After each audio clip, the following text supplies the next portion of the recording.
Alright, I'm back on my arranging grind and filming myself arranging grind.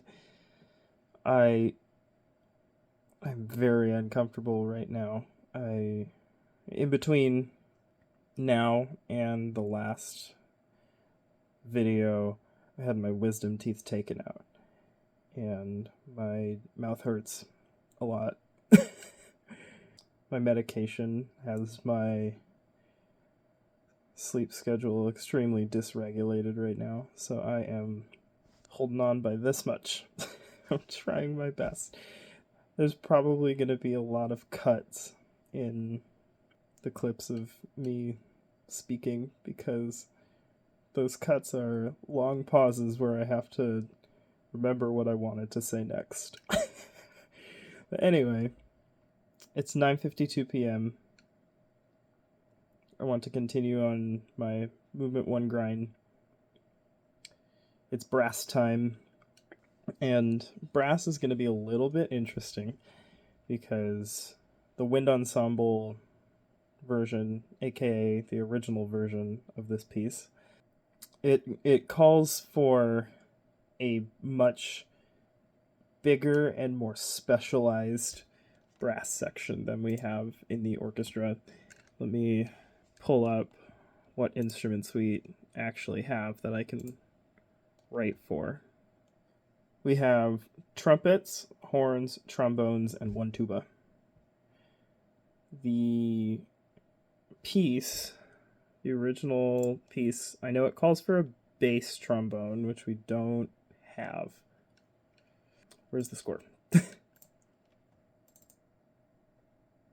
Oh, shoot. Oh, man. Because the conductor didn't include it in the original message when I asked her in the last video for what instruments I can work with. I knew offhand that we do have saxophones. We're very unusual, but we do have saxophones in our orchestra, and I completely forgot. And in that whole video, I didn't include the saxophones. So, not a super big nightmare, because this first movement, all the parts are kind of copy-pastes of each other. Like I said, there's a high part and a low part, and you can pretty much just copy and paste everything. But yeah, so, okay, adjusting the plan.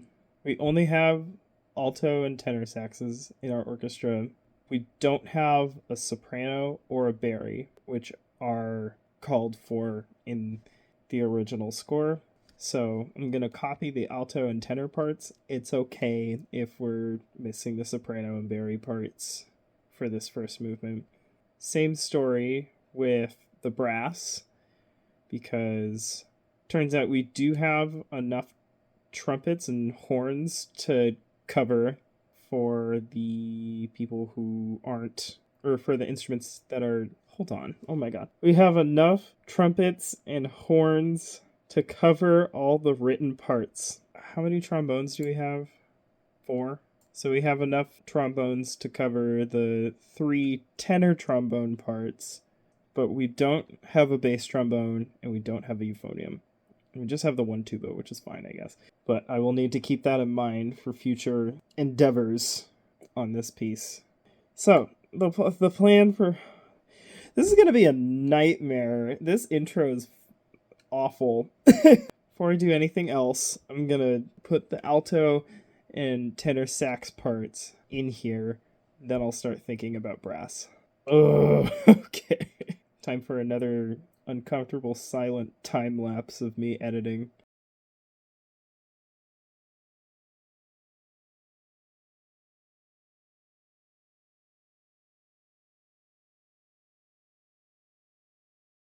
I finally came across another new melody. The only woodwind that plays this melody is the alto sax.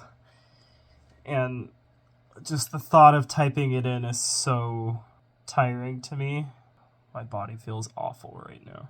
At least the pieces coming together. How do you transpose for alto sax again? I don't remember. to get from concert pitch to alto sax, it seems that you have to go down a minor third and then up an octave, or up a major sixth. I told you, I don't know anything about woodwinds. I'm really just out here doing my best. If I wanted this, down to E flat, and then up an octave. I think that's right. I'll know if it sounds right when I listen to it. You know, I'm gonna type it in. I'm gonna stop recording and I'm gonna type it in, and then I'll come back to you when I've finished. Because this is gonna take me a while. Getting there. It's getting there. Like, I'm remembering how the piece is supposed to sound, and I'm starting to have ideas for what I can do with the strings when I eventually do get there. Because I think some of these figures are going to sound super epic with the strings section. Others I'm not sure about. I'm also not sure of what a string instrument's capabilities are, so in the near future I will be interrogating my string playing colleagues and just basically being like, hey, you know violin, can violins play this?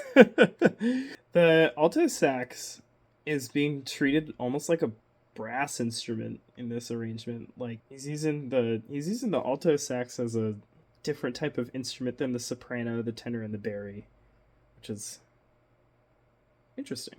Much more copying to do.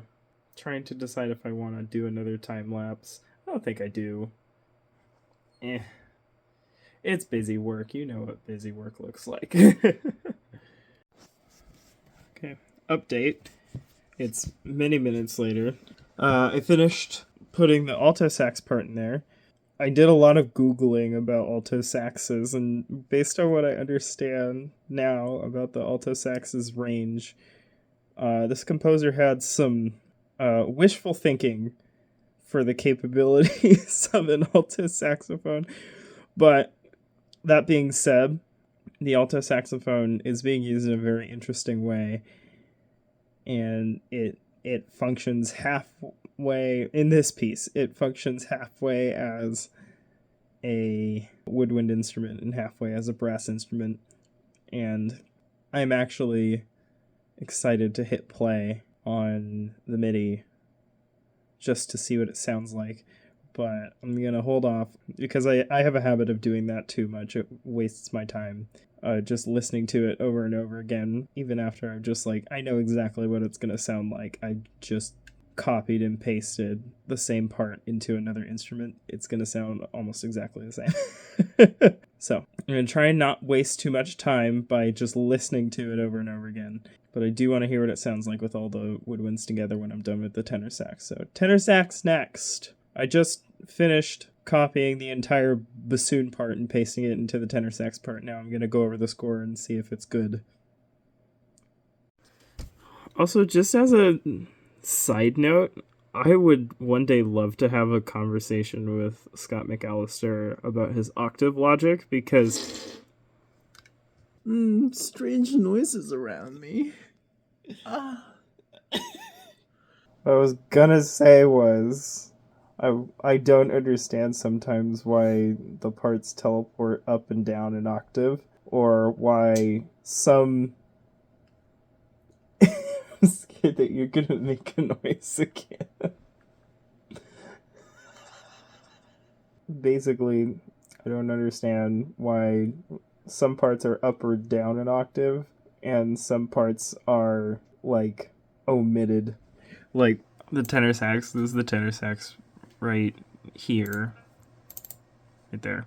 And all the bass instruments, here's contrabassoon, timpani, bass clarinet up here. They all play this like triplet lick, but then for some reason when it comes time to play it here, everyone plays it except for the tenor sax, which I don't understand. And now the woodwinds are actually done. The saxophones are in there. I'm going to listen to it. Wait right here.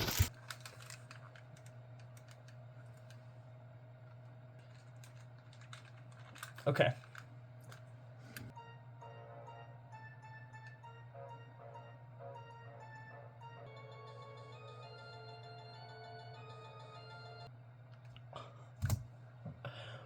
Update. It sounds so good. I can feel my brain shutting down right now. I'm probably done for the night. I'll get to the rest tomorrow. Peace. See you another day.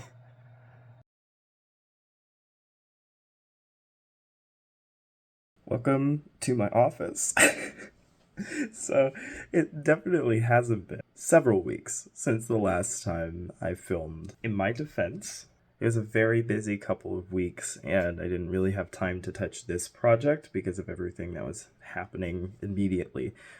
But I'm back at it. I've finished the saxophones, I believe. There's a written part for soprano sax and bass sax, but I don't think we have any of those in the orchestra. I just know that we have alto and tenor. So I put alto and tenor in there. Now all that's left is to copy the brass parts in there and come up with something for the strings to do. I do have an exciting update. Exciting and nerve-wracking, I guess. The law school orchestra, we just performed a concert in Zipper Hall of Colburn School in downtown Los Angeles. Colburn School is right across the street from Disney Hall. So, this one. The conductor of the orchestra, very, very ambitious person. And she wants us to perform in Disney Concert Hall. And the one thing I've learned about her since I met her is if she says that she wants to do something completely crazy, ambitious, or unlikely, I've just learned, expect that she'll find some way to make it happen. So I'm not going to be surprised at all if she finds a way to get us to perform on that stage. And she also offered for this arrangement that I'm working on to be part of that concert. So that's cool. It also means, since I think the concert's going to be in 3 months, and we haven't started rehearsals yet. I don't know when we're going to start rehearsals, but I'm assuming it's going to be as soon as possible. So that means I need to kick this into high gear. And this turned from some project that I was just working on for fun. It turned into, this is a big, serious thing. So I'm going to need to step it up, but we can do it. Today I have maybe an hour to work before I have to leave for one of my jobs. So I'm just going to try and get as far through the brass as I possibly can and hope for the best. Woo!